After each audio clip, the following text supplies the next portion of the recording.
How's it going, guys? It's Mr. Lone Wolf, and today I've got kind of a off-road test and a review of this Dan 96320. Put it through its paces. It's not my favourite, but we'll get started anyway. This is what she looks like. It's pretty long. This is an interior. Again, the interior looks really good. I like the interiors of all of them. I don't usually like cockpit view, but I've been driving quite a lot in cockpit view because they've done the interior so nicely. There's no window out to the back or anything, it's just switches or whatever. I can't read them because they're in Russian. That's the view when you ram your head out the window. Can't see a lot really because of that little back panel thing.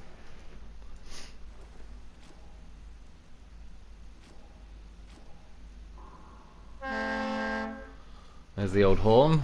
It's not too bad, it's better than the shitty one on the Navistar.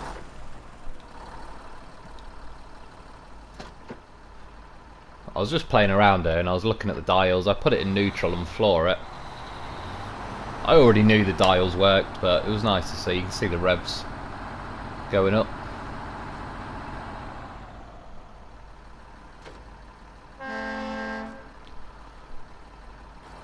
Try it again, just to be safe. So anyway, we'll get going, and basically I'm about to show you straight away. You're going to see it through most of this video. The main big fat problem with this truck is its big fat massive American dad chin at the front, which is a shame because the truck itself has got a bloody lot of power. It tows really well, it does a lot of things pretty well, but this chin just keeps catching everything. It wasn't too bad there, to be honest, but I already knew there was two dips up here, and you'll see because there's only one set of wheels at the front, there's only one lot of suspension as well, so every time you hit a bump it dips down the suspension a lot, and as you can see it just catches its chin on so many things as you're driving along that it just keeps stopping you all the time. If you're in high gear you keep hitting stuff and it then says stalling engine, and because it's not got enough speed by that point. There's a quick little blast of the interior view. I'm going to end up going the same way, only for a little bit, that I did with the TUZ420. I'm not really going to do it with every truck, but as this was in Quarry and I recovered it to Zimnegorsk, this route's pretty handy because it's a pretty tough little route and it's like literally down the road from the garage, so it makes for easy access. As you can see, again though, it's fine, like it dries nicely on mud and everything, but as soon as you get to thick boggy mud where that front chin can catch the ground, and then that's it, you just lose all your speed and you end up crawling at that sort of speed. We'll come up to this river. I didn't have high hopes for this river anyway because the bottom of this river is all boggy mud, which I've already kind of learnt that this thing isn't too keen on. Obviously the TUZ Tatran thing it didn't fly through air, it did slow down, but there was never any doubt that it was getting through, whereas this, as you can see, I started winching because the current starts pushing your nose the way of the current, so if I spent too long in there I'd end up aiming down that way somewhere. And again really, it's because the tyres are sank in the mud. What I'm doing right now is just dragging the chin up, and as you see, as the tyres rise out the mud and it lifts the front nose up, suddenly it's fine, but then it's kind of like driving a lollipop, like the whole back length of it, there's just no weight to it at all, and then you've just got this big fat ball on the front that's only, like I say, got one axle, so there's just not as much. It'd make more sense to me to make this an 8-wheeler and have another set of wheels in front of the front set, so close that it's almost like at the front of the actual truck. I ended up turning off here. This is the route I randomly turned off when I did the Tatran video, so there was just a couple of chances to compare. Soon whack that tree. To be fair, I hit that tree pretty hard and it only did 1 damage to the engine. It doesn't take a lot of damage, that's one thing I will say to its credit.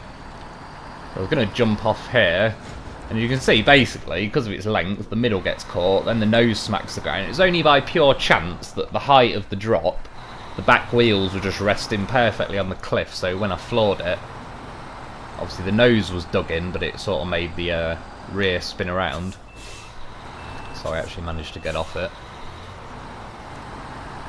That's one thing you've got to be careful for. If you get a tree hooked, like, in that narrow bit between the front and the rear tyres, it can be a bit of a pain in the ass to get off.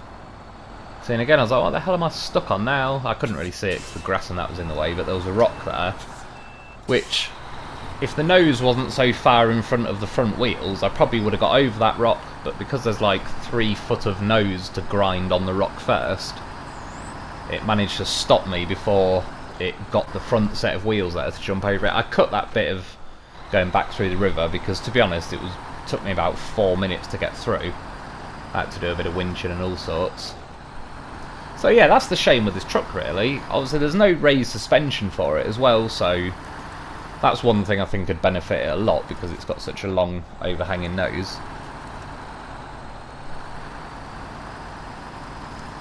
And obviously I suppose if it's got 51-inch tyres on at the minute, if you were able to get raised suspension, you could probably bang like 58, 60-inch tyres on, which again would lift that nose up more, which would help it a lot.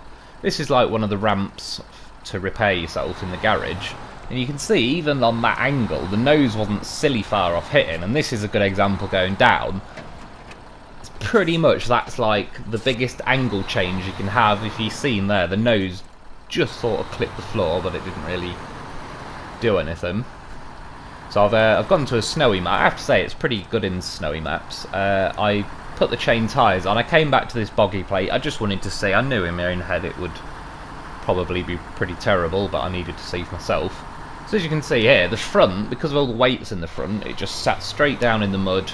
Its chin hit the floor, whereas the back is still sat quite high on the mud by comparison because there's no weight there. But obviously that's 4 of your 6 driving wheels, so that's why I recovered quickly, stuck a fuel tank on it. I just wanted to see if, in a way it kind of helped. You can see it sits more level in the mud, but it's more because it's just pushed the back end down a bit more, but nonetheless the nose still catches this mud and it was having none of it. So I was going to go up these mountains like I did with the TUZ, clip this tree with the wheel. That's one thing. This doesn't roll very easily at all, but with this fuel add-on on the back, it rolled pretty damn easily. So I got distracted, went and did another mission. Well, not an actual mission, just me fucking around really. I went and got a load of cargo. This is like the little cut through. There's a main road on Northport, and then you've got to get through this little cut through to get to the fuel station. And it is a bit of a pain this. The Navistar goes pretty slow through it, and my Hummer got completely stuck down here multiple times. That's why I've just parked the Hummer up and I haven't even used it since. But as you can see, beached the nose, and that was the end of that. Oh, there's me Hummer. Give it a little beat. It's been sat there about a week since I last got stuck where I've just been. So this was a little first water test for it, and because the floor of this river has got hard rocks on it, this thing flies through it no problem. Water, it definitely doesn't mind water at all, but obviously as you see in the river, if there's boggy mud underneath the water, then it's sort of irrelevant. It just gets stuck in the boggy mud. So I was kind of on a little route towards the like drilling rig place in Northport. It's just because I've done this route before delivering stuff with the Navistar, so I knew in my own head how easy it was or whatever with the Navistar. That's quite a tight gap there. I was pretty happy it got through quite nicely. It was all going well. It even cuts through the snow well, but then again you get a dip like this in the ground. Perfect place for it to just dip down, smash its chin on the floor, and as you've seen, it then says engine stalling and stuff. Have another little drive with the cockpit view. Like I say, I really do like the cockpit view on this game, and particularly as well, the good thing with this truck is because you're right at the front of the truck, there's no engine in front or anything, you are literally at the front of it, so it does feel quite nice to drive in this view, and the windows are pretty, like, the view's pretty decent. But as you can see, every time it's dipping down, that's the nose catching on the floor, and I'm losing my speed. I've actually gone down to like high-low now instead of high, because they're near enough. With the off-road gearbox, high-low and high are about the same speed, but it won't stall in high-low, whereas it will obviously in high. So there's a few little highlights, so to speak, on the way. I knew exactly what was going to happen there. It was just going to smash its chin on the floor. The good thing is it has actually got a lot of power, especially now I've got the top engine in it. So, considering how much it does smash its nose on the floor, it has got a lot of power to keep pushing despite that, but it would just be obviously a lot better if it didn't do that in the first place. And yeah, another set of wheels at the front, or at least raised suspension, would definitely help that happen. So again here it catches its nose. Once I actually floor it, it has got pretty decent power to ram its way along. I ended up completely missing the junction, so I'll cut ahead of it. This is most of you guys should know. I really like this. When I first found it, I thought it was a really cool feature. There's a couple of them throughout the different maps, but it's kind of like an impromptu rock bridge that you can get to the oil place. And again, though, straight away, this is exactly why I wanted to come this way. The nose was scraping on that rock. For the length of it and stuff, I have to say the turning circle, like, it's got a pretty nice angle on the turning. This was the first problem. Right, one of the wheels got up the rock, but the second one just kind of rubbed its way along the rock and was almost pulled me off the side of these pile of rocks. But, to be honest, this, if you look on the back right corner of like the main front, those two tanks, I'm pretty certain are the is like the air intake, so it can go pretty deep before it drowns. I'll get to that later. But eventually I managed to get up that rock. But yeah, that was I'm not sure which tyres but I've got the chain tyres on. I don't know if mud tyres would probably be a bit better for this sort of situation, but then it did the exact same thing on the other side. It just kept trying to drag one of my wheels off rather than bumping its way up.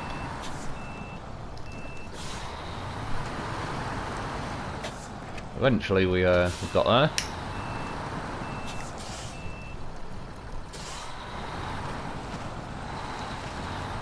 Yeah, I really like taking this way. I think it was in one of my tips videos where I'd rolled off this in the Navistar and I was using the crane to get myself back up, but it's not the easiest way with a trailer, but I definitely like going this way. I like to push my luck. So we finally got through there, and as you see, once we actually get onto snow, even though there is a little bit of a path here, it soon ends. Through snow, this is actually really good. And obviously I have got the chain tyres on, which was one thing with the TUZ, the Tatrin, that obviously only had mud tyres, not snow tyres, but that's its problem, so to speak. It doesn't have chain tyres, whereas this does. They got a little bit, again, the nose, I think trying to wedge that tree underneath the chassis was slowing me down a bit, but once I'm actually, like the ANK MK38, that doesn't like snow really at all. Even though it's got diff locks, all-wheel drive, chain tyres, everything, raised suspension, the ANK really doesn't like snow very much. This is basically right outside the Northport garage. Again, I came the opposite way with the Tatrin. And the reason I left this in is one other thing this does pretty well, better than most to be honest, because I try and cut over these quite a lot, but it bounces over these barriers pretty well, and they catch quite a lot of vehicles on there. Again, even when I went over in the Tatrin, that kind of bumped halfway over and then it slid its way around and got kind of I can't think of the word, marooned on top of it, beached, whatever. Yeah, it gets over this pretty well, which is a good tick in the box. This, I finally came back where I tipped it with the fuel trailer. I'm basically going to now try and climb up the mountain that I did with the TUZ. I'm not going to go as far as I did with that, but I was just curious by this point, because at this point it had actually done better than I thought in the snow. So I finally thought, right, I'll come back. There's a little bit of flex there in the chassis, not too much, but it does twist a bit. So I have to say, at this point, I was like, well, this isn't bad, to be honest, because I really didn't think it was going to get up here. A slight problem, though, I found the one bit that's like a little peak.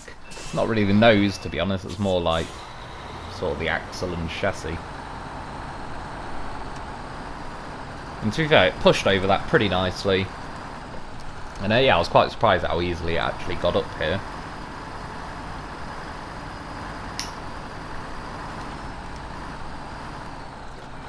See, plus one thing as well, I've got to say, obviously, their console mods are coming pretty damn soon. There's already PC mods, and from the few I've seen on YouTube, the main theme everybody seems to be doing is putting crazy lift kits on and like monster truck sized tyres. So if you're on PC, there's a pretty high chance that somebody's already modded a version of this truck with raised suspension and massive tyres and all sort. I don't know if you could mod it as far as putting another axle on the front, but either way, people would have got round the problem by just raising the suspension and putting massive tyres and a fat, juicy engine on it that is probably even more powerful than this one is.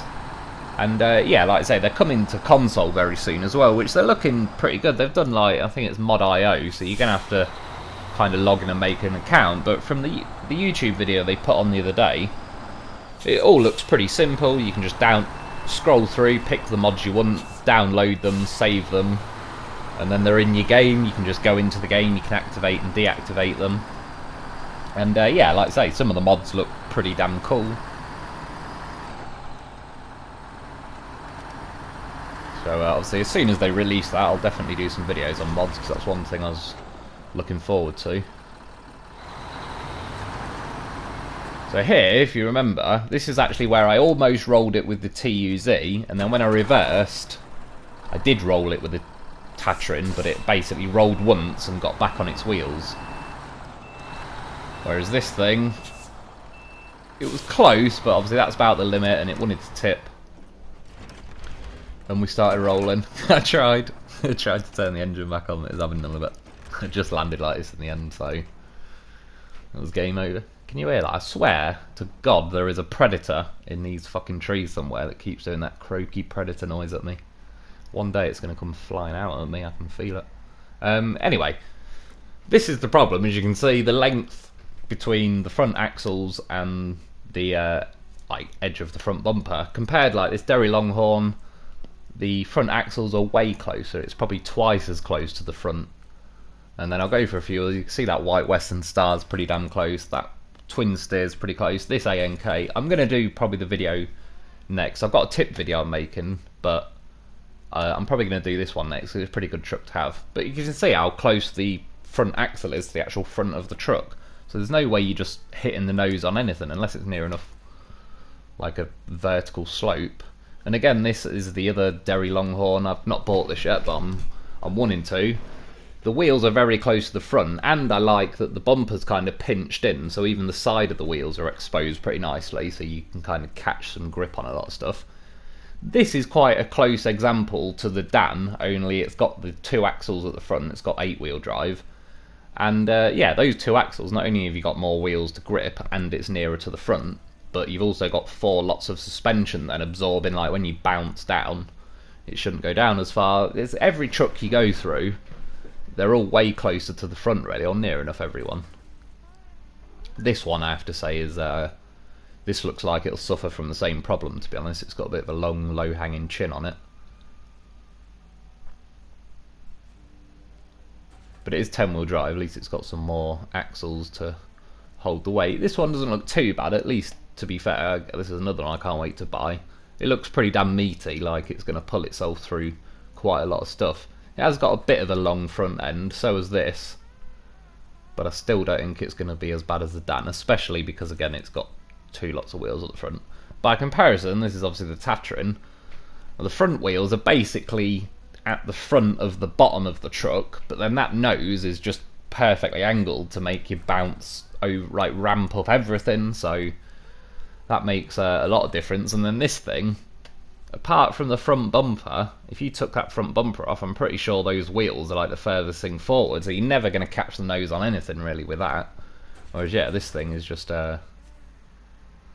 hanging out pretty wide. So the good thing is though, it's worth getting anyway, because you can sell it. You can see that I could have got nearly 160 grand. The base price is about 130, so I'd obviously put a few upgrades on. So it's worth getting even if you don't want it, because you can sell it and buy just about any one of those other trucks I just went through. This was obviously another bit. Towing stuff, again, because it's powerful and that, it is pretty damn good at towing. This is definitely just about the biggest trailer you're going to get on the game. It looks pretty good looking out the window at it. But yeah, I had no problem towing this really, except when itself starts bouncing around and it digs its chin in. But I've pulled a couple of these pretty massive trailers, and they're not the easiest, especially when you're not actually on the road, so this didn't do too bad. And it has got pretty good pulling power. I've towed a few things with this, and it definitely isn't bad in that department.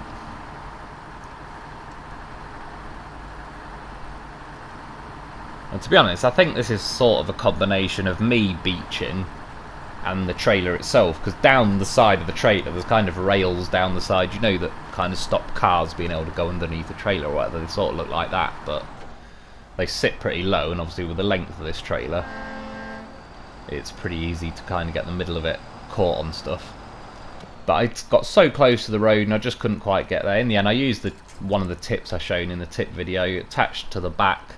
It's not the perfect angle, but this tree's still further in front, so when I start winching to it, even though it pulls the trailer sideways, it also pulls me, or pushes me forward a bit, which was just enough to get the front set of wheels on the road really, so I could pull this thing out of there. But yeah, this trailer is pretty damn massive, because even this Dan isn't a small truck, and it looks like a little toy next to this trailer.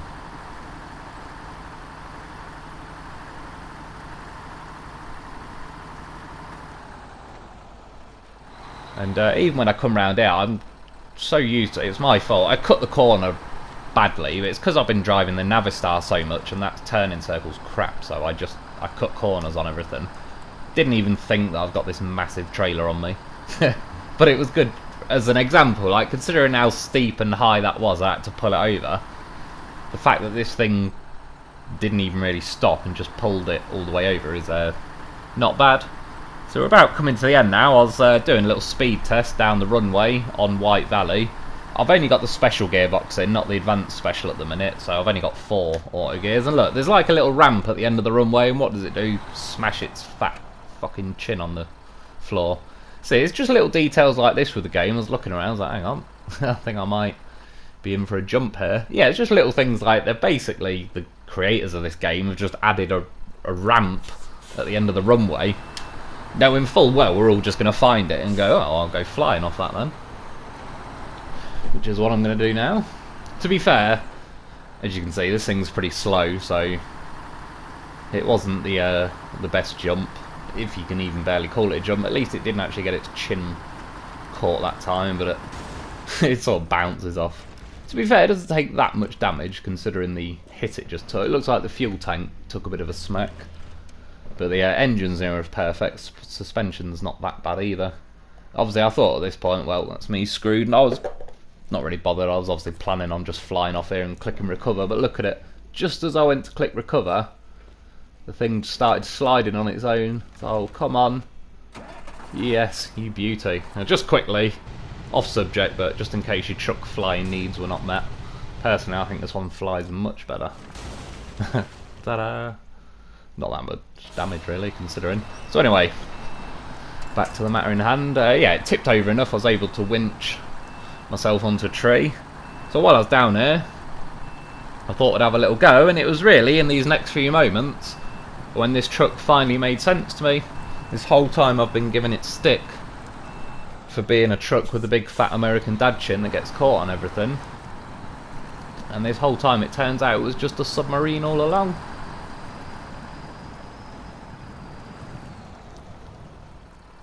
It's fair to say I'm pretty damn deep, and it's just started saying engine like dangerous levels. I mean, look at it, this is full submarine mode. I'm not even taking any damage yet, all I've got is my my roof bar lights out. So I was pretty right in guessing that those 2 little tanks at the back are the like air filters. It just keeps taking 1 damage every now and then. I put it in neutral and floor the crap out of it, and when I let off it takes 1 damage, but normally it'd be ticking along a lot quicker than this, so I must just be on the point where it's like pixels between starting to drown and not. But I turn the engine off, taking no damage, nothing, no problem, start the engine back up. By the way, just as a quick one, if you hold L1 down and like you press circle to do the headlights, if you press X it'll start the engine for you. And I mean, look at it, start reversing, it's like the water isn't even here, it's basically reversing at the same speed as if I was on dry land. And because the sort of bed of this lake is sort of rocks, not boggy mud, then look at it, this thing's having the time of its life. Like I say, I've been giving it shit for being a truck, and this whole time it's been like the hunt for Red October. And we're still considering I am basically underwater. It's driving along pretty damn well. Cockpit viewing, obviously it gets a bit iffy. Try and ram my head out the window, it was having none of it. I'm like, is that right, game? We'll see about that. That's alright. I'll do what I want, game. Nothing you can do about it. Have a little look around. But yeah, long story short, this thing is bloody amazing in water. It turns out it really is a submarine.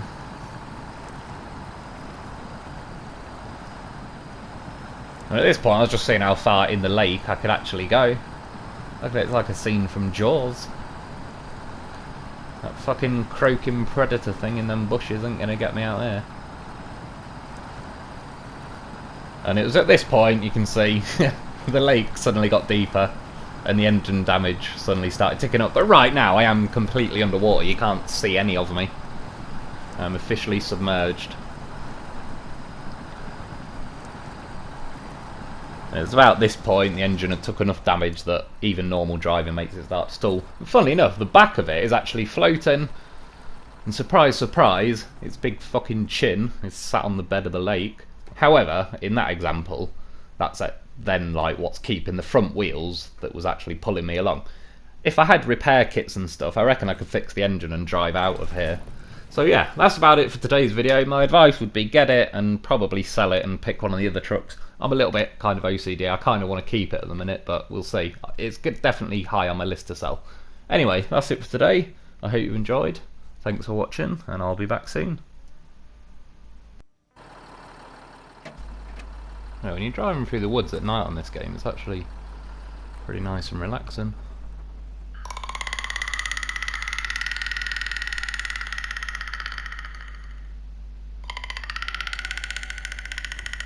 And skip.